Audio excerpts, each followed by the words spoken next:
राधे राधे। जय श्री कृष्णा। मैं सुषमा आपके अपने चैनल कान्हा प्रेम पर आप सबका हार्दिक स्वागत करती हूँ। कैसे हैं आप सभी? आशा करती हूँ आप सभी परम मंगलमय होंगे। आज की वीडियो में हम उत्पन्ना एकादशी व्रत कथा सुनेंगे। उत्पन्ना एकादशी, जैसा कि इसके नाम से ही पता चलता है कि इस दिन एकादशी माता की उत्पत्ति मानी जाती है। अगर आप एकादशी व्रत प्रारंभ करना चाहते हैं तो ये एक सुनहरा मौका है। आप उत्पन्ना एकादशी से व्रत प्रारंभ कर सकते हो। इस दिन भगवान विष्णु, माता लक्ष्मी और एकादशी माता, लड्डू गोपाल और शालिग्राम भगवान की विधि विधान से पूजा करें और तुलसी जी की पूजा जरूर करें। एकादशी महात्म्य जरूर सुनना चाहिए। तो चलिए शुरू करते हैं एकादशी व्रत कथा। श्री सूत जी बोले, हे ऋषियों, इस व्रत का वृत्तांत और उत्पत्ति प्राचीन काल में भगवान कृष्ण ने अपने परम भक्त युधिष्ठिर से कही थी। वही सब मैं तुमसे कहता हूँ। एक समय युधिष्ठिर ने भगवान कृष्ण से पूछा, हे भगवान, एकादशी का व्रत किस विधि से किया जाता है और उसका क्या फल होता है? उपवास के दिन जो क्रिया की जाती है, आप कृपा करके ये सब मुझसे विस्तार पूर्वक कहिए। यह वचन सुनकर भगवान श्री कृष्ण जी कहने लगे कि हे युधिष्ठिर, मैं एकादशी के व्रत का महात्म्य तुमसे कहता हूँ। तुम एकाग्रचित होकर सुनो। सर्वप्रथम हेमंत ऋतु में मार्गशीर्ष कृष्णा एकादशी से इस व्रत को आरंभ करना चाहिए। दशमी को सायंकाल में भोजन करके अच्छी तरह से दातुनादि करे, जिससे अन्न का कोई अंश मुंह में न रह जाए। रात्रि को भोजन बिल्कुल नहीं करना चाहिए, अधिक नहीं बोलना चाहिए। एकादशी के दिन प्रातः 4 बजे उठकर स्नान आदि करके स्वच्छ वस्त्र धारण करके व्रत का संकल्प करना चाहिए। बोलना चाहिए, मैं मार्गशीर्ष मास की कृष्ण पक्ष की अमुक तिथि यानी एकादशी व्रत का संकल्प करता हूँ। अपना नाम, अपना गोत्र, अपने स्थान का नाम बोलना चाहिए। उसके पश्चात व्रत करने वाला व्रत करने वाला व्यक्ति चोर, पाखंडी, पर स्त्री, निंदक, मिथ्याभाषी तथा किसी प्रकार के पापी मनुष्य से बात न करे। उसके बाद भगवान विष्णु जी का धूप, दीप, नैवेद्य आदि 16 चीजों से भगवान का सुंदर सा पूजन करे। रात को दीप दान करे। ये सब कर्म भक्ति और श्रद्धा युक्त होकर करे। रात्रि को सोना नहीं चाहिए। सारी रात्रि भजन कीर्तन आदि करना चाहिए। जो कुछ पहले जाने अनजाने में पाप किए हों, उनके लिए क्षमा मांगनी चाहिए। धर्मात्मा पुरुषों को कृष्ण पक्ष तथा शुक्ल पक्ष दोनों एकादशियों को समान समझना चाहिए। जो मनुष्य इस एकादशी का व्रत विधि विधान के साथ करते हैं, उन्हें तीर्थ में स्नान करके भगवान के दर्शन करने से जो फल प्राप्त होता है, वह एकादशी व्रत के 16वें भाग के भी समान नहीं है। इस दिन दान देने से लाखों यज्ञ का फल प्राप्त होता है। संक्रांति से 4 लाख गुना तथा सूर्य चंद्र ग्रहण में स्नान करने से जो फल प्राप्त होता है, वही पुण्य एकादशी के दिन व्रत करने से प्राप्त होता है। आशुमेघ यज्ञ करने से 100 गुना तथा 1 लाख तपस्वियों को 60 वर्ष तक भोजन कराने से 10 गुना, 10 ब्राह्मण अथवा 100 ब्रह्मचारियों को भोजन कराने से 1000 गुना पुण्य भूमि दान करने से होता है। उससे 1000 गुना पुण्य कन्यादान का होता है और उससे 10 गुना पुण्य विद्या दान करने वाले का होता है। विद्या दान से 10 गुना पुण्य भूखे को भोजन कराने से होता है। अन्य दान के समान इस संसार में कोई ऐसा दान नहीं जिससे देवता और पितर दोनों तृप्त होते हों। परंतु एकादशी के व्रत का पुण्य सबसे अधिक होता है। हजारों यज्ञों से भी अधिक इसका फल होता है। एकादशी व्रत का प्रभाव देवताओं को भी दुर्लभ है। रात्रि को भोजन करने वाले को उपवास का आधा फल मिलता है और दिन में एक बार भोजन करने वाले को उसका आधा फल मिलता है। परंतु निर्जल व्रत रखने वाले का महात्म्य तो देवता भी वर्णन नहीं कर सकते। युधिष्ठिर बोले, हे भगवान, आपने हजारों यज्ञ और लाख गोदान को भी एकादशी के व्रत के बराबर नहीं बताया। सो यह तिथि सब तिथियों से उत्तम कैसे हुई, यह आप विस्तार पूर्वक मुझसे कहिए। युधिष्ठिर के वचन सुनकर भगवान श्री कृष्ण बोले, हे युधिष्ठिर, सतयुग में मूर नामक एक दैत्य था। वह अत्यंत बलवान और भयानक था। उस प्रचंड दैत्य ने इंद्र, आदित्य, वसु, वायु, अग्नि आदि सब देवताओं को पराजित करके भगा दिया। तब इंद्र सहित सभी देवताओं ने भयभीत होकर शिव जी से अपने दुख का कारण तथा दैत्य का वृत्तांत कहा और बोले, हे कैलाशपति, मूर दैत्य से भयभीत होकर सब देवता मृत्यु लोक में फिर रहे हैं। तब शिव जी ने कहा, हे देवताओं, तीनों लोकों के स्वामी, भक्तों के दुखों का नाश करने वाले भगवान विष्णु की शरण में जाओ, वही तुम्हारे दुखों को दूर कर सकते हैं। शिव जी के ऐसे वचन सुनकर इंद्र आदि सभी देवता क्षीर सागर में पहुंचे। वहां भगवान को शयन करते हुए देखकर इंद्र हाथ जोड़कर उनकी स्तुति करते हुए बोले, हे देवताओं द्वारा स्तुति करने योग्य प्रभु, आपका बारंबार नमस्कार। देवताओं की रक्षा करने वाले हे मधुसूदन, आपको बारंबार नमस्कार। आप हमारी रक्षा करें। दैत्यों से भयभीत होकर हम सब देवता आपकी शरण में आए हैं। आप इस संसार के कर्ता, माता पिता, उत्पत्ति तथा पालन करता और संहार करने वाले हैं। सबको शांति प्रदान करने वाले हैं। आकाश और पाताल भी आप ही हैं। सबके पिता में ब्रह्मा, सूर्य, चंद्र, अग्नि, होम, आहुति, मंत्र, तंत्र, जप, यजमान, यज्ञ, कर्म, कर्ता, भोक्ता, सब कुछ आप हैं। आप सर्वव्यापक हैं।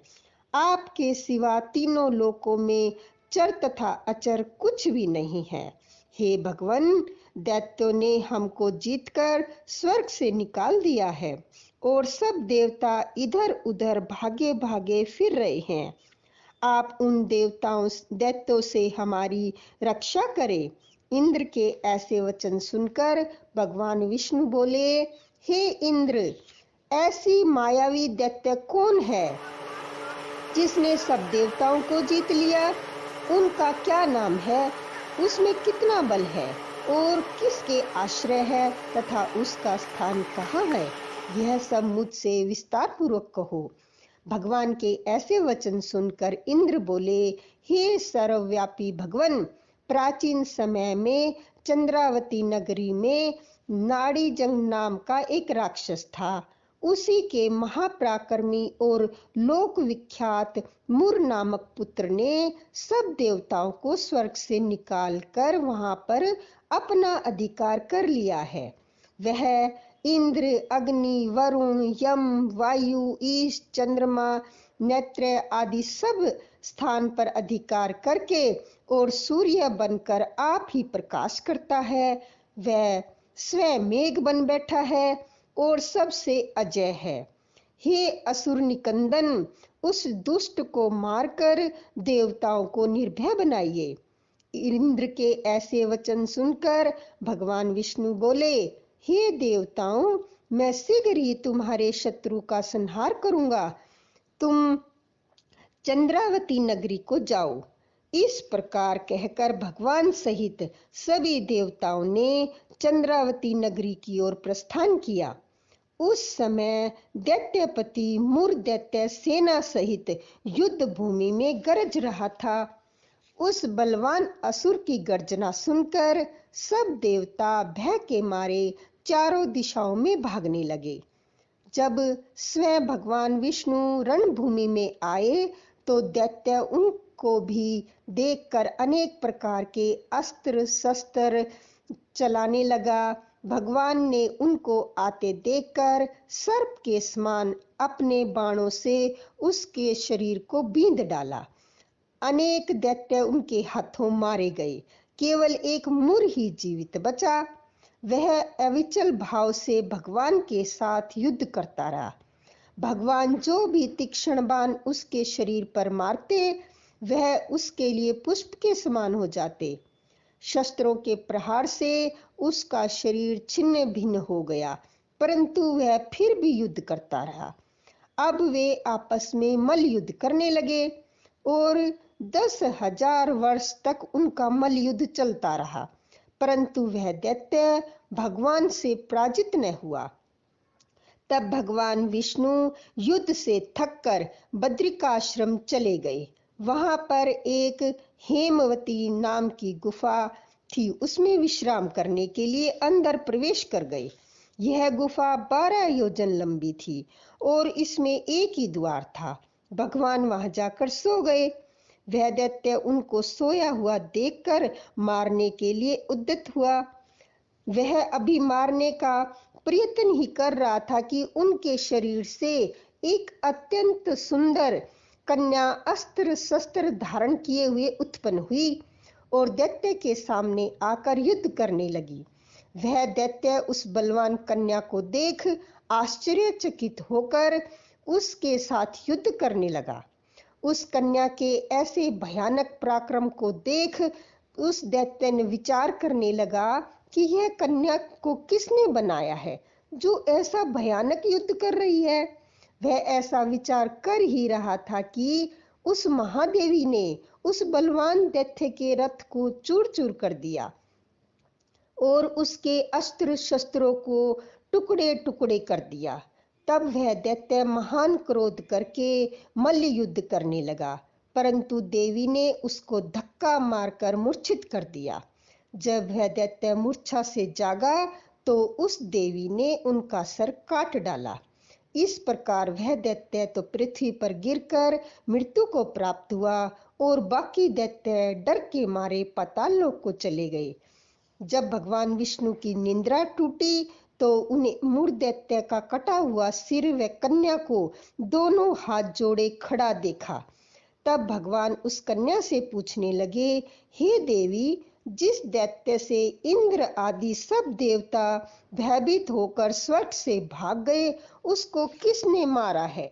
वह कन्या कहने लगी, भगवान, जब आप निंद्रा में थे तो यह दैत्य आपको मारने के लिए उद्यत हुआ। उस समय आपकी योग माया द्वारा आपके शरीर से उत्पन्न होकर मैंने इस दैत्य को मारा। यह सुनकर भगवान कहने लगे कि हे देवी, तुमने देवताओं के भय को दूर करके बड़ा भारी कार्य किया है, अतः तुम अपनी इच्छा अनुसार वर मांगो। तब वह देवी बोली, हे भगवान, यदि आप मुझे वरदान देना ही चाहते हैं तो यह वरदान दीजिए कि जो कोई भी मेरा व्रत करे उसके सब पाप नष्ट हो जाएं और अंत में मोक्ष को प्राप्त होवे। जो इस व्रत का पुण्य है उसका आधा रात्रि को भोजन करने वाले को मिले और जो एक बार भोजन करे उसको भी आधा फल प्राप्त हो। जो मनुष्य भक्ति पूर्वक मेरे व्रत में एक ही बार भोजन न करे उसको धर्म, धन और मुक्ति प्राप्त हो। भगवान ने कहा, हे कल्याणी, ऐसा ही होगा।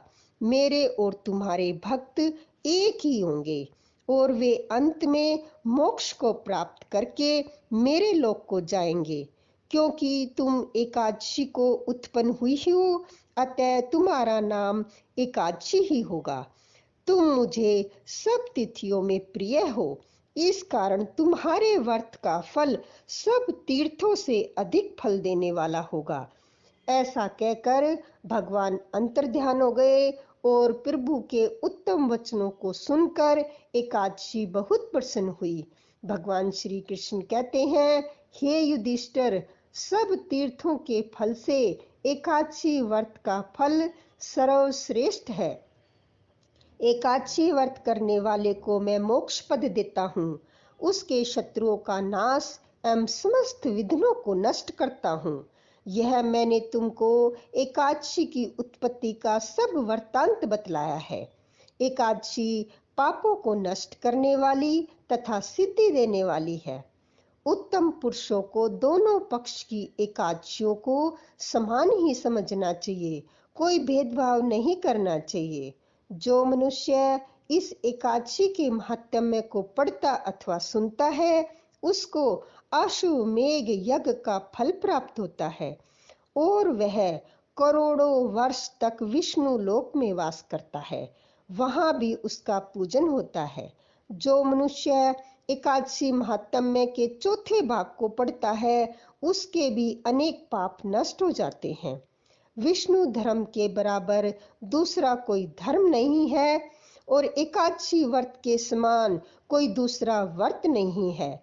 बोलो एकादशी माता की जय, विष्णु भगवान की जय, तुलसी मैया की जय। राधे राधे।